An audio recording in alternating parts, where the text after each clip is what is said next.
সবাই ভালো আছেন।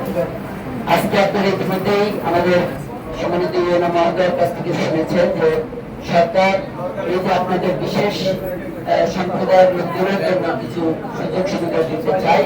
এটা অতীতে শুধুমাত্র যারা পাহাড়ি অঞ্চলে বসবাস করত, চট্টগ্রাম পার্বত্য চট্টগ্রাম ওই অঞ্চলে তাদের জন্য দেওয়া হতো, বা এখনো তাদের জন্য একটা পৃথক মন্ত্রণালয় পর্যন্ত রয়েছে। এর পাশাপাশি যাতে এই সমুদ্র ভূমিতে আপনারা যারা বসবাস করেন আপনারাও যাতে এই সুযোগ সুবিধাগুলো পান, সেজন্য সরকারের পক্ষ থেকে এই উদ্যোগ গ্রহণ করা হয়েছে। আজকে হয়তো 3 জন বসত বাড়ি পাচ্ছেন, ভবিষ্যতে এটা আরো বাড়বে।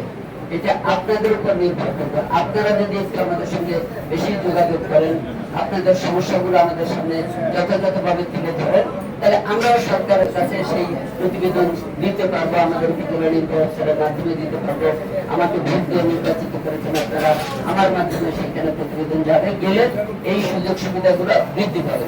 এর জন্য আপনাদের নিজেদের মধ্যে একটা ঐক্য দরকার।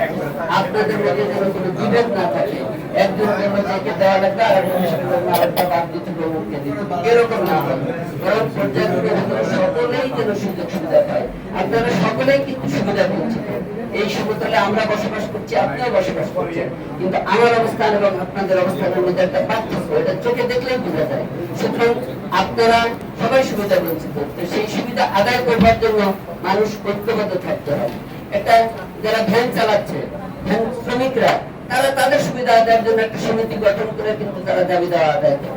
যে কোনো সেক্টরে যান, যাদের একই রকমের যারা, তারা একটা সমিতি গঠন করে তারা দাবি দেওয়া সরকারের কাছ থেকে পর্যন্ত আদায় করে। এর থেকে শিক্ষা নিতে হবে আপনাদের। আপনারা সবাই যদি সুবিধা বঞ্চিত, সুতরাং সবাই যদি ঐক্যবদ্ধ থাকেন, এক থাকেন, তাহলে আপনাদের দাবি দেওয়া, আপনাদের উন্নতি এগুলো করা সহজ হবে, বাস্তবায়ন করা সহজ হবে। সেই জন্য আপনাদের প্রতি আহ্বান থাকবে। আর আমাদের সঙ্গে একটা